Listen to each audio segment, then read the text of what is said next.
ზოგისთვის ცოდვილები, ბევრისთვის არარაობები, ამ ადამიანებისთვის კი ნარკომანები ავადმყოფები არიან, ვისაც გვერდში დგომა და დახმარება სჭირდება. მეგობრებმა ანტი ნარკოტიკული აქციის წამოწყება გადაწყვიტეს. ძირითადი ღონისძიებები 14 თებერვლიდან დაიწყება.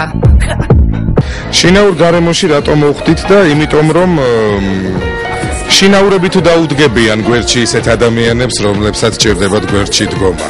დღევანდელი აქცია არის ნარკომანიის წინააღმდეგ. დღევანდელი საღამო არ არის ერთჯერადი.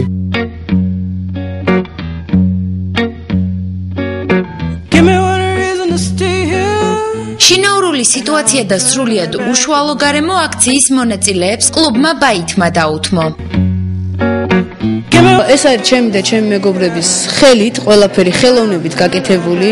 ნამდვილად არასდროს არავინ არ შეუწუხებია. ყველა გზნობს თავს როგორც საკუთარ სახლში. რა ვიცი, ბაითში ხართ.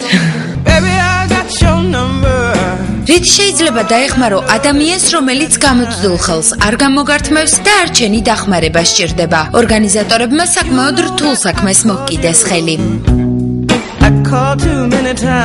ჩვენ გვინდოდა რაღაც განსხვავებული გავუკეთებინა, ეს არის პროგრამა, სადაც ისინი ასევე გადავაგდო, აბა რა გავაკეთო. მათ აქვთ ნიჭი, ეს უნდა გამოიყენონ და ჩვენ მივცემთ ამის საშუალებას, რომ ისინი მხატვრები არიან, ფოტოხელოვანები არიან, ლექსებს წერენ თუ მღერიან, ჩვენ ყველას მივცემთ საშუალებას, რომ ისინი დაკავდნენ ამ პროექტებში. არიციან რას აკეთებენ, ვიღაცამ უნდა მიაწოდოს აზრი, რომ ეს არ უნდა გააკეთო და ამას ფართო სახე უნდა მიეცანო, ყველამ უნდა გააკეთოს, მარტო ჩვენ არა. მაქვს ის შეგრძნება განცდილი როგორია, იქიდან რომ გამოდიხარ, ებრძვის სიცოცხლეს არ იცი. რა გელოდებ ამ ყველაფერს მე და მორალური გვერდში დგომა ძალიან ჭირდება ბევრ ადამიანს. და ჩვენ ვცდილობთ ყველანაირად დავუდგეთ მის გვერდში. შინაურულად და მეგობრების წრეში ჯეოსტარის მომღერლებიც გამოვიდნენ. საღამოზე ირინა ბაირამაშვილმა და გიორგი ცხვარიაშვილმა იმღერეს. პირველად არ ვარ ესეთ პროექტში, მაგრამ ვერ გეტყვი რომ ძალიან ხშირად ყოფილა. და შემოთავაზებას მოკლედ უკმანო დავთანხმ, იმიტომ რომ მე ძალიან განვისდი როგორც ყველა ადამიანი, იმიტომ რომ ეს ძალიან მტკივა ის ყველაფერი, რომ არსებობს საერთოდ ეს წამალი MC შპიცი. ხანდახან ვიკარგები, მაგრამ კარგი დაკარგვით ვიკარგები. ანუ იცი რატო?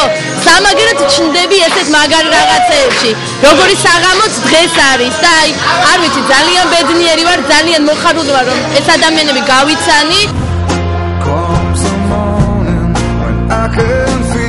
ჩამოთვლას რომ მოვყვეთ, რატომ არ უნდა გაეკარო ნარკოტიკს, ერთი სიუჟეტი ნამდვილად არ გვეყოფა. უბრალოდ იმ ადამიანების არსებობას შეგახსენებთ, ვისაც დახმარება სჭირდება. დანარჩენი კი თქვენი გადასაწყვეტია.